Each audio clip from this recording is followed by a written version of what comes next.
벌써. 그래서 딱 가봅시다. 축구 먼저 가보도록 하시죠, 형님들. 지난주에 그래도 한 번도 안 틀린 건 잘한 거긴 해. 한 번이라도 못 먹은 날이 없잖아. 무조건 본전. 주말엔 본전 쳤고 그 전에는 물론 그때 제가 휴방 기간이라 그게 조금 그렇긴 한데 어쨌든 간에 결과론적으로 멤버십 분들이나 뭐 패키지 분들 뭐 다 싹 드셨을 테니까 이번 주도 잘 가봅시다. 유벤투스 대 우디네세. 유벤투스가 일단은 개똥배를 받았는데 일단 블라우비치가 오늘 없어요. 블라우비치가 오늘 없습니다. 그럼 백업 공격수에 모이스킨도 없어요. 결국에 밀리크가 오늘 해줘야 되는 날인데 뭐 키에산이 있습니다. 키에산이 있고 뭐 대신 이제 뭐 주포인 블라우비치 그리고 굳이 따지면 뭐 백업으로 분류할 수 있는 모이스킨도 계속 부상이고 수비 쪽에 다니엘로 출전 정지로 오늘 빠지는 부분들. 그래서 상황이 이게 어쨌든 유벤투스 같은 경우는 그 중원 삭제 축구잖아. 그래서 저 입중계 할 때도 제가 유벤투스 배팅했을 때 형님들이 유벤 왜 이렇게 못하나요? 맨날 막 이런 소리들 많이 하셨어. 근데 제가 그때마다 그랬죠. 유벤투스는 원래 이렇게 합니다. 기다리면은 귀신같이 골 넣고 이긴다. 이상하게 하는데 막 결국에 블라우비치나 골 받고 이기는 경기들이 많잖아요. 근데 그렇기 때문에 오늘 블라우비치의 공백 또 1월 달에 엄청난 또 최근에 활약을 이어오던 블라우비치가 빠진 부분은 아주 큰 공백이에요. 이게 더군다나 킨도 없기 때문에 더군다나 대신 나와야 되는 밀리크 같은 경우도 지난 시즌에는 밀리크가 사실 좀 괜찮았는데 이번 시즌에는 사실 뭐 벤치로 나와가지고 뭐 또 뚝배기나 이런 부분들이잖아. 그런 것들을 많이 보여주진 못했어요. 그런 상황에서 이제 이번 시즌 아쉬운 모습의 우디넷을 만났는데 우디는 수비 쪽에 이제 주앙 페레이라 빠져 있고 뭐 비올도 주전 로테이션급 센터백 빠져 있는 요 정도 결장인데 우디넷에 제가 중간중간에 많이 말씀드렸던 부분은 공격 쪽에서의 그런 문제였어요. 우디넷은 결국에 그러니까 써야 되는 자원들이 부상으로 애초에 부상인 애를 영입을 하거나 기존 주포들이 부상으로 빠져 있거나 그래서 공격에서 뭔가 터지는 게 없는 그게 우디넷의 가장 큰 문제였거든요. 이번 시즌 치러 오면서. 근데 복귀했습니다. 최근에 이제 거의 마지막 뭐 브레네르 같은 신시내티 주포 MLS 아니면 이제 뭐 그 잉글랜드 놈이 이제 뭐 데이비스 데울로페우는 아직 좀 시간이 필요하긴 합니다만 데울로페우 빼고 다 복귀했어. 그래서 우디넷에는 제가 항상 분석할 때마다 웬만하면 좀 반대를 좀 많이 봤었던 기억이 나고 뭐 물을 찍거나 차라리 그러면서 이제 코멘트에서 드렸던 부분이 저 새끼들 복귀하기 전까지는 믿을 수가 없다. 대신 복귀하면은 매서울 것 같다. 근데 복귀를 했어요. 그리고 복귀하고 앞선 경기들 몇 분 정도, 그러니까 테스트 정도의 한두 경기 정도 출전을 했고 오늘 경기부터는 확실히 뭐 주전으로 브레네르 같은 자원이 올라오기보다는 아직은 벤치에서 한 2-30분 정도 뛰지 않을까?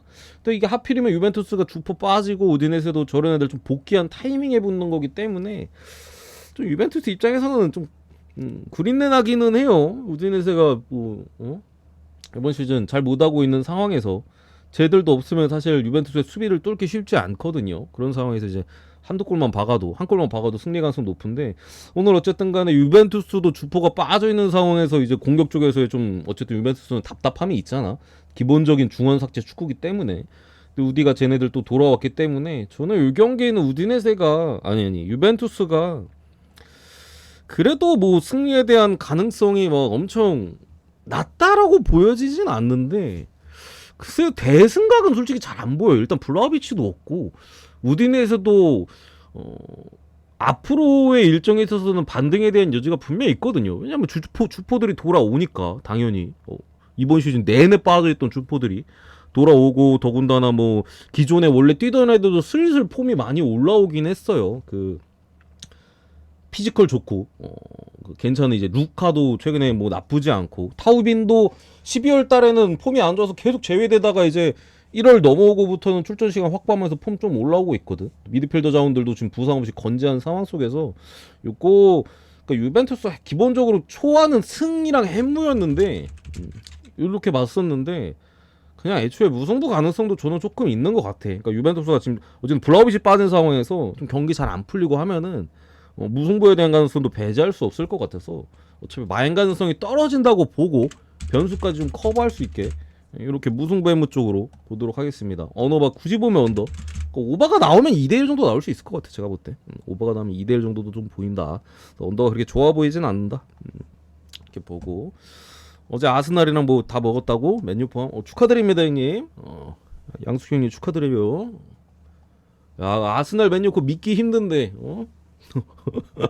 아스날도 요즘 좀 빌빌댔던 기간도 있고 맨유도 또 빌라 원정이니까 믿고 가셨구만. 저도 그거 두 개가 주력이었어. 그 두 개랑 이제 호펜 개 같은 것들 귀신 같은 1대1 나오더라. 그거랑 두 번째 크리스탈 팰리스 대 이제 첼시. 요 경기를 그냥 한 줄 평으로 따지면은 한 줄 평으로 말씀드리면 뭐라고 해야 되지? 한 줄 평으로 하긴 좀 그렇고 어쨌든 간에 그냥 첼시가 이겨야 되는 경기야. 근데 첼시예요. 첼시가 이겨야 되는 경기인데 근데 첼시야. 그런 경기야. 그냥 이 경기는 따로 뭐 설명드릴 게 없어. 지금 크펠 같은 경우 호지스 감독이 어쨌든 간에 계속해서 그 뭐 모예스 감독 그 전에 안 좋았을 때부터 해가지고 경질설이나 이런 것들이 계속 돌고 있어요. 크펠이 완전하게 동력을 잃은 모습에다가 지금 전방에 에제 올리세, 제가 크펠 경기 때마다 강조드렸던 공격 쪽에 에이스 둘 다 빠져요. 오늘 믿을 놈이 없어. 이렇게 되면은 뭐 그래도 조르단 아이유나 뭐 마테타 에두아르 이런 애들도 한 방이 있긴 합니다만 결국에 에제나 올리스부터 파생이 되거든요. 공격이. 그렇기 때문에 오늘 어려울 수밖에 없고 수비 쪽에 또 핵심인 게이도 오늘 빠집니다. 이런 상황 속에서 첼시가 어쨌든 간에 빌라 상대로 컵 대회에서 반등을 했고 오늘 좀 안 좋은 부분이 이제 바디아실이 부상으로 이제 한 달 동안 또 빠졌어요. 이게 뭐 계속 부상이냐? 대신 이제 레비코릴이 좀 돌아오는 부분인데 어쨌든 뭐 센터백 자원은 많기는 해요. 첼시가 그런 부분에 대한 좀 그거는 좀 덜 하고 최근에 뭐 잭슨을 좀 사이드로 빼고 뭐 마두에케나 이런 자원들도 좀 많이 활용하고 팔머를 최전방에 배치하는 그런 또 부분도 많이 쓰는데 뭐 그냥 그래. 그냥 첼시라도 조금은 이거 첼시가 해줄까라는 느낌이지 전체적인 분위기나 뭐 전력적으로 감안했을 때 이거 뭐 크페를 못 잡을 만한 경기는 제가 볼 땐 결코 아니에요. 그리고 상대 전적 같은 것도 많이 보시는 형님들은 아시겠지만 첼시가 크펠 상대로 그냥 자판기 크펠이 첼시한테 몇 연승인지도 지금 몇 연승이지? 하나 둘 셋 넷 다 일곱 여덟 아홉 열 열하나 열둘 열셋 13연승 중입니다. 첼시가 마지막으로 크펠한테 졌던 경기에서의 그 선발 라인업이 올라왔길래 나도 언제 무슨 선발을 내고 졌지 한번 확인해봤거든요. 라인업 보니까 파브레가스, 에당 아자르 이런 애들 들어가 있을 때 마지막으로 졌어. 뭐 거의 뭐 기억의 저편에 있을 때 그때 마지막으로 졌고 그 이후로 전승입니다. 오늘 또 상황적인 부분이나 뭐 크펠이 분위기가 워낙 안 좋기 때문에 첼시가 그리고 2월달에 일정에 있어서도 어쨌든 간에 또 다음 경기 맨시티 원정이야. 못 이기겠죠? 그 다음 경기도 브렌트포드 원정. 하필이면 브렌트포드에 또 은베오모나 위사가 또 돌아올 수 있는 타이밍에서의 또 원정이죠. 토니까지 있는 상황에서 굉장히 어려운 경기일 거고 오늘 잡고 가야 된다. 그래서 이게 첼시라도 못 믿음직스러운 거는 나도 알고 저도 알고 동의를 합니다만 이거 뭐 첼시로 볼 수밖에 없다. 첼시 승 마인까지 봅니다. 개인적으로는 좀 그렇긴 합니다만 이렇게 보고 오늘 경기 다 무가 뜰 것 같은 경기라고? 그럴 수도 있죠. 첼시가 첼시 하면 무 뜨는 거지. 세 번째 알메리아 대 빌바오. 이 경기도 순위 대비 안 좋아 보여. 그러니까 알메리아가 이번 시즌 1승도 없습니다, 형님들. 23경기 리그에서 가져갔는데 6무 17패야. 원정은 거의 전패에다가 홈에서도 그나마 뭐 앉은 경우도 좀 무승부로 많이 캐긴 했어요. 5무 6패. 상당히 안 좋은 기록을 중간에 뭐 감독 교체도 하고 이번 시즌 애초에 알마리에가 좀 시즌 시작하면서 조금 뭐 세리오 아리바스나 뭐 이런 애들 좀 영입하면서 조금 더 빌드업적인 부분 색채를 많이 입혔는데 시즌 초반에 수비가 박살났고 감독 교체 이후로도 뭐 별다른 반등을 못하면서 지금 뭐 처져 있는 상황에서 오늘도 주포 중에 뭐 밥티스타나 뭐 또 루이스 수아레즈 같은 애들이 여전히 또 결장하는 부분도 상당히 어려움이 있고, 또 수비 쪽에서도 주전급의 수비수들 뭐 한둘 정도 빠지거나 뭐 불투명 내지 떠 있는 상황이라 안 좋은데, 이 빌바오도 어쨌든 누수가 있긴 해요. 구르제타 오늘 지난 시즌 사실 뭐 빌바오가 라울 가리아샤가 많이 노세하면서 구르제타로 이제 공격에서 최전방에서 그게 많이 넘어갔잖아, 지난 시즌부터. 지난 시즌 구르제타가 사실 많이 놓치는 경우들도 많았는데, 올 시즌은 뭐 벌써 9골, 그래도 가까이 9골 기록하면서 좀 괜찮은 활약을 보여주고 있는데, 오늘 부상으로 빠졌고요. 또 측면 쪽에서 굉장히 운동 능력이 좋은, 달리기 존나 빠른 니코 윌리엄스 오늘 빠집니다. 또 저기 누구야, 이나키 윌리엄스의 어깨가 좀 무거워지는 오늘인데, 그래서 조금 어렵긴 해요. 이게 알메리아가 좀, 나는 좀 이 팀을 좀 분석하기가 어려워. 잘해도 막 못 이기고, 이상한 뭐 저 알라베스나 막 이런 팀들만 하면은 개같이 그냥 대주고, 은근히 잘할 때도 있어요. 알메리아도 레알 마드리드 상대로도 거의 뭐 물을 캘 뻔했잖아. 극장골 먹고 결국에 뒤지긴 했습니다만 레알이 이겼죠. 3대2로. 중간중간에 막 지로나 상대로도 또 굉장히 선전을 보여주면서, 저것도 알메가 잘했어. 홈에서 지로나 상대로 1월 중순에 있었던 경기.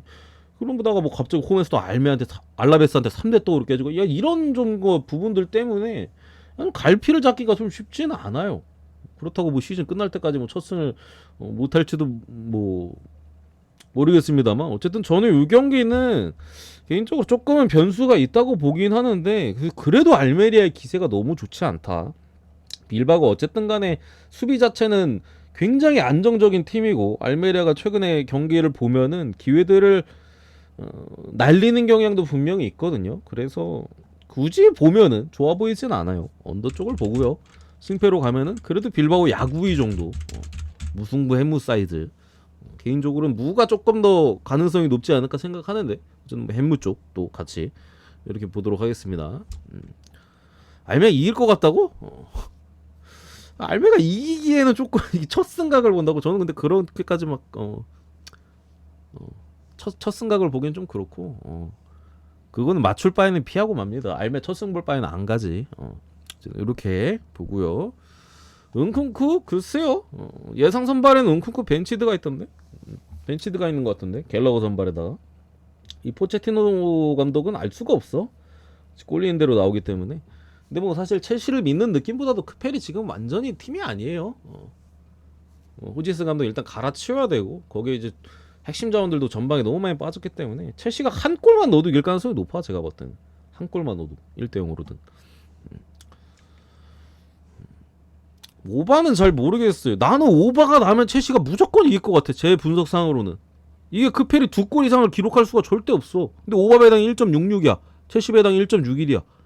물론 오바가 나고 첼시 승이 부러질 수도 있죠. 그게 스포츠니까. 근데 제 분석상으로는 크펠이 2골 이상 절대 못 넣어. 많이 넣어야 한 골이야.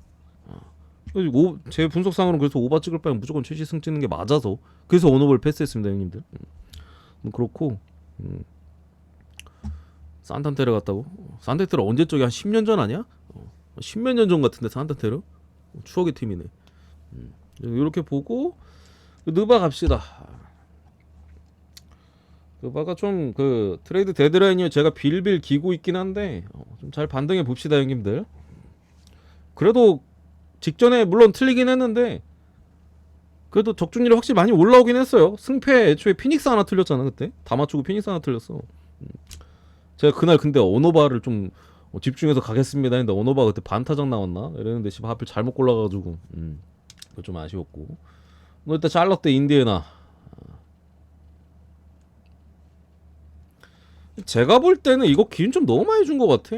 지금 인디애나가 그러니까 전력상으로는 당연히 훨씬 안정돼 있고, 샬럿 같은 경우도 트레이드를 어쨌든 거치면서 그랜트 윌리엄스나 뭐 세스커리, 또 미치치 이런 애들 또 들어와 있잖아요. 그래서 지난 경기 어쨌든 멤피스를 잡으면서 샬럿도 그 패배 마인드를 좀 벗어나면서 1승을 드디어 찾긴 했는데, 간만에 이 인디애나가 어쨌든 최근에 아직까지는 뭔가 확실하게 본 궤도에 올라온 모습은 저는 경기를 보면 사실 잘 못 느꼈거든요. 직전 경기 뉴욕 니스 같은 경우는 어쨌든 간에 제가 뉴욕의 수비적인 부분들, 인디의 화력을 견딜 수 없다. 그냥 뉴욕은 지금 수비할 수 있는 선수가 없다시피 하니까 그거를 인디애나가 확실히 잘 공략을 하면서 좀 대승을 챙겼던 부분이지, 그 외의 경기에서 인디애나가 뭐 어느 팀을 상대로도 확실히 막 압도적인 모습을 보여줬던 최근에 경기는 없는데 이거 10점 나 받았어요. 그래서 제가 볼 때는 승패는 당연히 뭐 인디가 이길 거지만 핸디로서는 접근하기 상당히 좀 어렵지 않을까 싶고, 그래서 기본적으로는 저는 굳이 보면은 샬럿 프렌 쪽으로 일단은 보고, 어노바 같은 경우도 좀 높게 잡히긴 했는데 요건 어쨌든 간에 샬럿이 지난 경기들이나 뭐 이렇게 좀 봤을 때 뭐 일단은 슈터들도 좀 많이 합류를 했고 트레이드 이후에 그리고 이제 뭐 브랜든 밀러의 최근에 또 엄청난 득점 볼륨들, 마일스 브리지스는 계속해서 해주고 있고, 이런 부분들을 좀 감안했을 때 다득점이 좀 더 낫지 않을까? 이렇게 보여져서 요거 샬 프로 보겠습니다. 샬 프로. 개인적으로 오바가 좀 더 나은 것 같긴 한데 그렇게 좋아 보이는 경기는 아니다. 그래서 샬 프로 쪽으로 이렇게 보고요. 아유, 곰탱이 형님 고맙습니다 형님. 아유, 또 아까 뭐 그 질문 주시더만 다시 보기 어쩌고 하시더만 형님. 고맙습니다 형님. 좋은 기세 계속 이어갑시다. 지금 보내드리고 항상 감사드립니다 형님. 보내드리고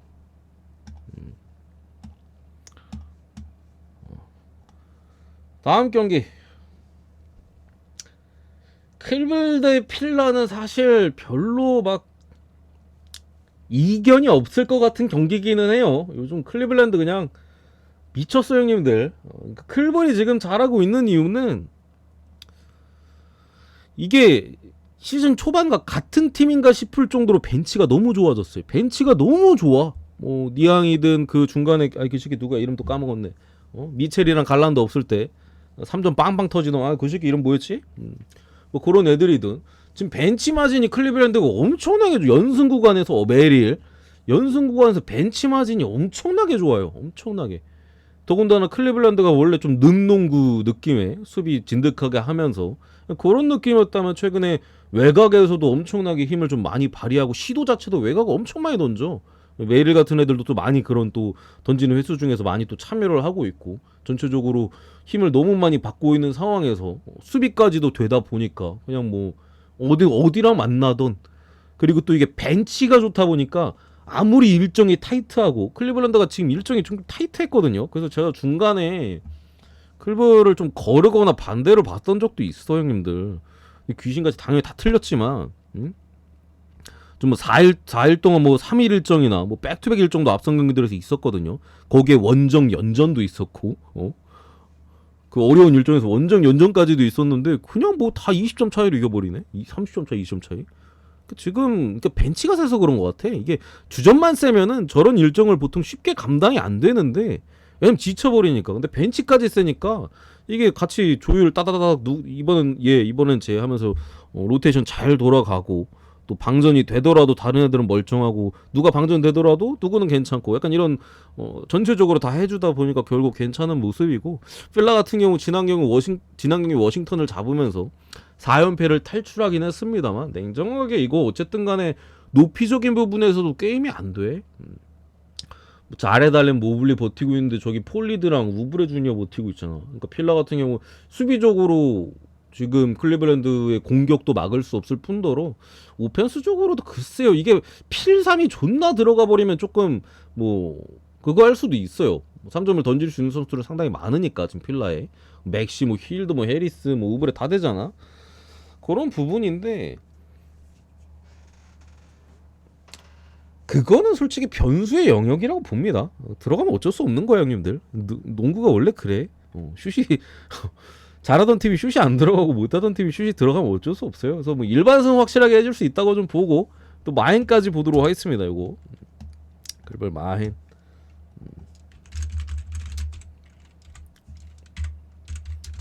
벤치도 약해 빌라가 지금. 근데 이게 좀 필라 입장에서 좀 긍정적인 소식은, 원래 엔비드가 그냥 아웃 느낌이었거든요.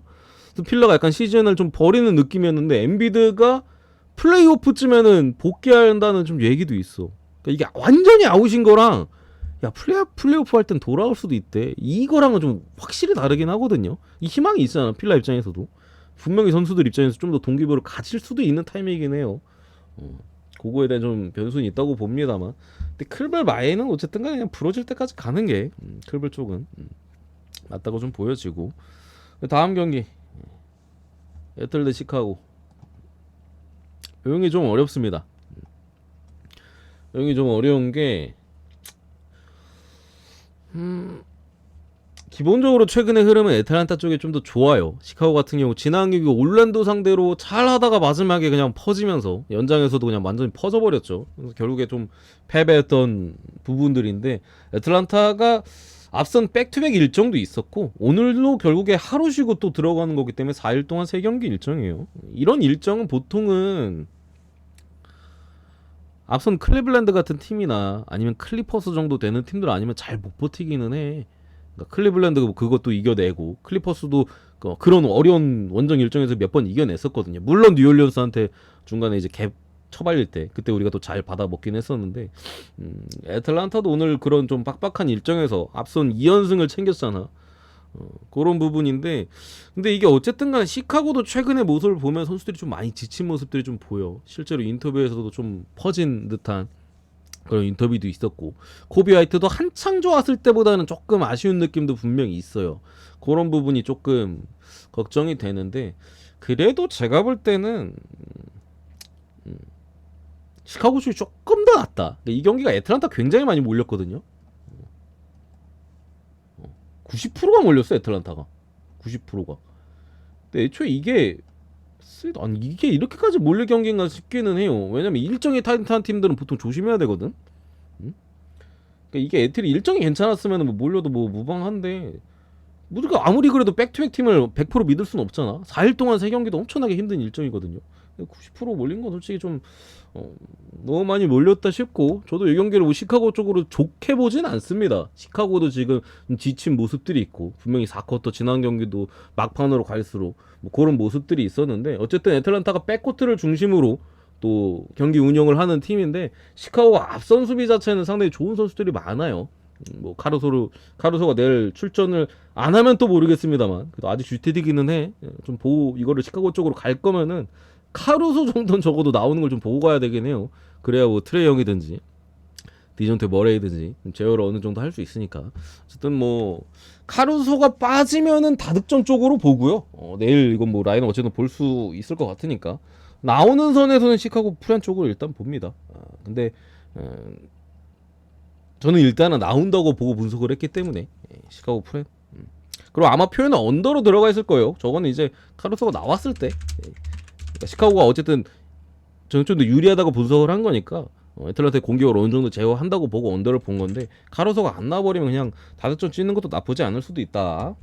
그리고 언더까지. 이건 좀 GTD 좀 봐야 될 것 같긴 하다. 토론토 그냥 일반 승만 보고 넘어가겠습니다. 이거 홈이니까 뭐 이길 가능성이 높다고 보고 대신 뭐 핸디까지는 토론토도 지금 결국에 뭐 올리닉이라든가 몇몇 자원들 또 들어왔잖아. 근데 아직까지 지난 경기가 사실 클블전이었어가지고 또 올리닉이랑 저 누구야 브루스 브라운 뭐 이런 애들 또 뛰고 있는 부분인데 클블한테는 솔직히 아무것도 못했어 토론토가. 근데 이게 상대가 클블이긴 했어요. 그래서 조금 더 지켜보기는 해야 돼 우리가 쟤들이 벤티 좀 잘 적응을 할지. 근데 지난 경기 상당히 실망스러운 모습이었거든요. 주전도들 그렇고 그런 부분이라 그래도 오늘 세나 상대로는 뭐 홈이기 때문에 승리를 할 것 같긴 한데 그래도 접전으로 갈 가능성을 배제할 수는 없어서 그냥 일반승만 보겠습니다. 일반승만 보고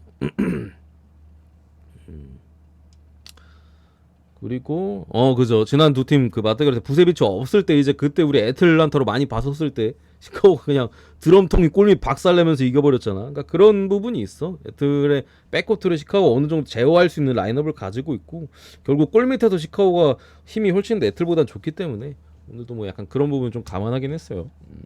그리고 휴스턴 대 뉴욕. 이 경기도 제가 볼 때 GTD가 좀 중요해. 뉴욕에 지금 그리고 뉴욕이 굉장히 잘 나가다가 지금 흐름이 한풀 꺾였잖아요. 제가 지난 경기 인디애나전에도 분석해 드렸듯이 수비를 할 수 있는 선수가 많이 없어요. 저 뭐 아누노비 뭐 할텐슈타인 오늘 GTD 걸려 있지만 뭐 어쨌든 뭐 미첼 로빈슨이나 뭐 랜들 같은 경우도 어쨌든 계속 빠져 있고 그러면서 이제 알렉 벅스나 저기 보얀 보그나노비치를 데려왔는데 어쨌든 둘 다 공격의 느낌에 좀 성향이 훨씬 더 강한 선수들이죠. 보얀 보그나노비치는 나이가 많이 들면서 속도가 많이 줄면서 수비력이 좀 약해지기도 했고 알렉 벅스는 원래 공격이 더 좋은 선수니까 수비보다 그러다 보니까 뉴욕이 이제 수비가 아누노비가 있을 때에 비해서 엄청나게 무너지면서 그리고 그때 안도비 있었을 때도 제가 아마 그 멘트를 좀 드렸을 거야. 뉴욕의 수비에 있어서의 지표는 아누노비가 신기하게도 아누노비가 있을 때 없을 때 갭이 굉장히 크다. 그 아누노비 한창 그 뉴욕에 와서 연승 달릴 때도 그걸 제가 지표 보고서 아니 이렇게 한 명이 있을 때 없을 때 이렇게 많이 차이가 난다고 하면서 그 지표를 분석하다 언급해 드렸는데 어쨌든 빠져 있는 상황에서도 지금 뉴욕 같은 경우 수비가 문제예요. 그래서 오늘도 할텐슈타인이 빠지는 경우에 있어서는 휴스턴이 어쨌든 간에 외곽에 대한 제어나 또 상대 뭐 백코트진에 대한 수비나 이런 것들이 나쁘지 않은 팀이기 때문에 벤블릿이 없더라도 나쁘지는 않은 팀이기 때문에 휴스턴이 많이 생군의 출전 여부 상관없이 할텐슈타인 빠지면 휴스턴이 저는 유리하다고 보고요. 플러스 핸디캡을 받은 상황에서 할텐슈타인이 나오면은 좀 어려운 것 같아 제가 봤을 때는. 할텐슈타인이 나오면 어쨌든 간에 휴스턴도 뭐 생군의 출전 여부를 좀 확인해야 되고 그걸 확인하다 하더라도 좀 쉽게 접근하기 좀 어렵지 않을까. 그래서 일단은 이거는 뭐 분석을 지금 당장에 할 수 있는 상황은 아닌데 빠지길 좀 바라면서 할텐슈타인 빠지길 바라면서 풀엔인데 이건 뭐 라인업 보고 가야겠죠 형님들. 라인업 못 보면 못 가. 내가 볼 때는 빠지면은 할텐슈타인 빠지면은 휴플 찍어볼 만하다. 이렇게 보시면 되고. 멤피스 대 뉴올리언스는 뭐 이거 뭐 볼 게 없죠 형님들. 멤피스 뭐 지금 뭐 없죠.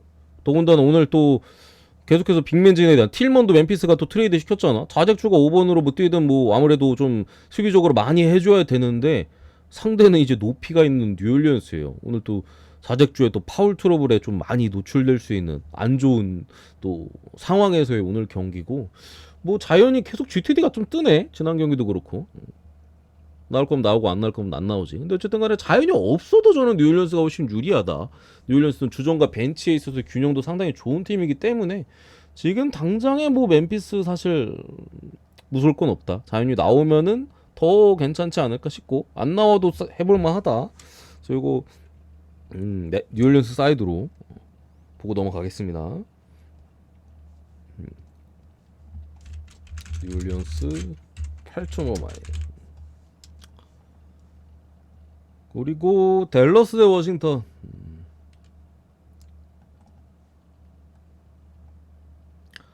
일단은 우리 댈러스가 달라졌어요.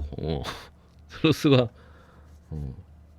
몇 명 좀 데려오더니 혹시 좀 좋아진 모습은 분명히 보입니다. 이 새끼들이. 그리고 어쨌든 지난번에도 제가 말씀드렸지만 그랜트 윌리엄스가 좀 그 라커룸에서의 좀 잡음을 좀 일으키는 스타일이었던 것 같다고. 물론 그 찌라시성이긴 한데 그게 약간 기정사실로 받아들여지는 느낌이기는 해요. 그래서 확실히 그런 좀 약간 트러블 유발하고 이런 선수들이 좀 나가다 보니까 더 좀 빡시게 좀 뛰는 부분도 있고 결국에 그 누구야 개포드의 합류, 이 댈러스의 이번 시즌 계속되는 약점이었잖아요. 높이 골밑을 지켜줄 선수. 라이블리가 계속해서 부상으로 좀 뭐 들어갔다 나왔다 하는 상황 속에서 그런 문제점들이 많았는데 어쨌든 PJ 워싱턴이나 데니엘 개포드가 합류한 이후로 확실히 조금 더 안정적인 경기 운영과 이런 것들을 좀 보여주고 있습니다. 둘 다 운동 능력이 기본적으로 좋은 스타일이잖아요. PJ 워싱턴 같은 경우도 뭐 샬럿 시절에도 그렇고 뭐 스몰 라인업의 5번까지도 계속해서 워낙 자주 봤던 선수이기 때문에 확실히 얘네 둘이 합류를 하고 돈치치나 어빙이 좀 더 편안하게 경기를 하면서 댈러스가 유감 없이 본인들의 그 외곽에서의 힘이든 뭐 어쨌든 공격적인 부분들을 발휘하고 있는 타이밍에 또 워싱턴을 만났는데 뭐 지난 경기 댈러스가 신이 많이 났는지 엄청나게 또 템포를 OKC 상대로 빠르게 올렸던 부분이 있는데 다 좋은데 기준점이 더럽게 높네 이거. 다 좋은데 지금 기준점이 더럽게 높아. 레메 형님 어서 오세요. 그죠? 야, 14.5를 왜 이렇게 높게 주는 거야? 이거 어? 이거 뭐 보스턴 정도나 받을 기준점 아닌가? 14.5는 옛날에 그 엔비드 필라 시절이나 이 댈러스 14.5 맞아? 그래서 요거는 그러니까 댈러스가 앞으로의 일정이나 그러니까 지금 당장 PJ 워싱턴이나 개포도 들어와서 엄청 훨씬 더 좋은 팀이 된 건 맞는데 야 난 그래도 17.5는 아직 이게 적응이 안 된다. 댈러스 17.5 맞냐 이거? 그래가지고 요거 어쨌든 워싱턴 같은 경우 템포 상당히 좀 빠르게 가져가고 있고 댈러스는 원래 또 지금 뭐 달릴 수 있는 선수들도 워낙 많고 뭐 한 부분에 있어서 그냥 다득점만 보겠습니다. 다득점만. 오바도 기준점이 굉장히 높기는 해. 247.5인데 저는 그래도 14.5보다는 찍으면 될 말을 찍을 것 같기는 해요. 찍는다면은 왜냐면 이게 워싱턴 같은 경우도 빅맨진이 없거든요 지금. 빅맨이 워싱턴 같은 경우도 지금 계속해서 저 베글리 3 같은 놈 뭐 거기 없는 거나 다름없어. 필요 없어요. 그런 상황 속에서 지금 댈러스가 확실하게 약점까지 보완하는 상황에서 게임 안 될 것 같기는 한데 14.5라 좀 그렇긴 해. 어쨌든 보면은 다득점으로 보고 승패는 일단은 기본적으로 패스를 했는데 물론 내일 들어가 있을 수도 있어. 근데 기본적으로 저는 찍는다면 델마 쪽으로 갈 것 같아요 형님들. 어쨌든 여기까지 보고 다음 경기 유타 대 골스. 어이씨 그래. 유타 대 골스. 일단은 골스야 뭐 요즘 살아난 거 알겠고 탐슨 탐슨 말고는 좀 괜찮은 것 같기는 해요. 이 탐슨이 공만 잡으면 조금 그렇긴 한데 어쨌든 탐슨 말고는 뭐 나머지 애들 다 괜찮게 해주고 있고 디그린도 뭐 잘 해주고 있죠 요즘. 지난 경기도 괜찮았고 그리고 또 요즘 쿠민가가 워낙 잘하긴 하니까. 유타 같은 경우는 어쨌든 트레이드 시장에서 폰테키오라든가 뭐 오차의 악바지나 또 올리닉 또 뭐 토론토로 넘어가고 그러니까 이게 이번 시즌만 놓고 봤을 때는 전혀 이해가 안 되는 무브예요. 폰테키오 약간 전사 같은 느낌의 든든한 딱딱한 그런 느낌에서 엄청 잘해줬었고 올리닉 같은 경우도 벤치에 나와서 또 패싱도 되는 빅맨이다 보니까 3점도 던질 줄 알잖아. 다재다능한 빅맨 유타가 굉장히 잘 활용했었고 악바지도 나름대로의 그런 헛슬들이나 뭐 운동 능력 좀 활용했었던 부분이 있었거든요. 스킬이 좀 부족할 뿐이지. 근데 걔들을 그냥 다 내보냈어 유타가. 그러니까 유타는 딱 그거예요 스탠스가. 그러니까 내보낸 거는 무조건 마이너스 형님들. 이번 시즌만 따지면 무조건 마이너스야. 당연하지 존나 잘하는 애들 다 내보냈는데. 근데 왜 내보냈냐? 미래를 위해서. 이번 시즌에 우리가 뭐 존나 잘해서 뭐 플레인 토너먼트 가고 의미 없다. 씨발 우린 우승해야 되는데. 그래서 내보낸 거예요. 그래서 뭐 그 FA로 풀리는 그런 올리닉 FA 풀리는 부분들이나 뭐 조금 더 확보를 하려고 또 젊은 자원들 키워야죠. 어쨌든 간에 지금의 OKC가 그냥 만들어진 거 아니잖아요. 약간 그런 느낌으로다가 이제 뭐 다 그냥 씨발 이거 이 정도 해봐 의미 없어. 우리 유타가 또 몇 년 전에는 그 컨텐더 팀이었잖아요. 뭐 그 고베어 있고 이럴 때는 그 기본적인 목표가 설정 자체가 높은 팀이기 때문에 그래서 그냥 다 내보냈어요. 근데 웃긴 게 어쨌든 간에 이게 내보내기는 뭐 데드라인 때문에 내보낸 거긴 한데 오늘 골스랑 붙고 다음 경기 레이커스야? 이거 뭐 순위 경쟁팀들하고 연달아 왔나 지금? 하필 내보내고 바로 다음 경기 피닉스전 개 털리고 그 다음 골스? 그 다음 레이커스. 뭐 다른 팀들 만나 모르겠는데 당장에 이제 플레인 토너먼트 경쟁팀들하고 만나는 부분인데 저는 어쨌든 간에 유타가 그걸 선택을 했다고 생각을 해요. 그냥 걔들을 내보낸 것 자체가 사실 이번 시즌 기대치가 많이 이미 떨어졌거든요. 뭐 그 핸드릭스 같은 어린 놈의 새끼들 키우고 앉아 있으니까 사실 지난 피니스전도 개발렸고 그래서 요거 그래도 골스가 요즘 잘해주고 있는 부분들이나 여러 가지 봤을 때 골스 사이드로 보겠습니다. 그러니까 제 분석상으로는 그래. 골스를 찍을 거 아니면 패스하는 게 맞아. 그러니까 유타의 트레이드 행보를 봤을 때는 유타 찍을 바에 그냥 패스를 하고 만다. 애초에 자기네들이 현재보다 미래를 택했는데 갑자기 유타를 베팅한다? 그럴 바에 그냥 안 갑니다. 그러니까 골스를 찍든 패스하든 그쪽이 낫지 않을까. 물론 유타가 변수는 있어요. 홈 유타 형님들. 이게 원정 유타였으면 그냥 생각할 것도 없이 골스인데 홈 유타기는 해요. 홈 유타야. 무시할 수 없고 뭐 상대는 언제든지 삽질할 수 있는 골스기도 하고요.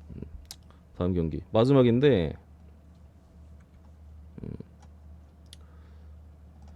클리퍼스 대 미네소타 빅매치인데 일단은 맥다니엘스가 GTD 걸려있는 부분은 있어요. 그런 부분들은 있는데 그러니까 제가 볼 때는 지금 당장에 경기력적인 부분이나 여러 가지는 미네소타가 더 나아요.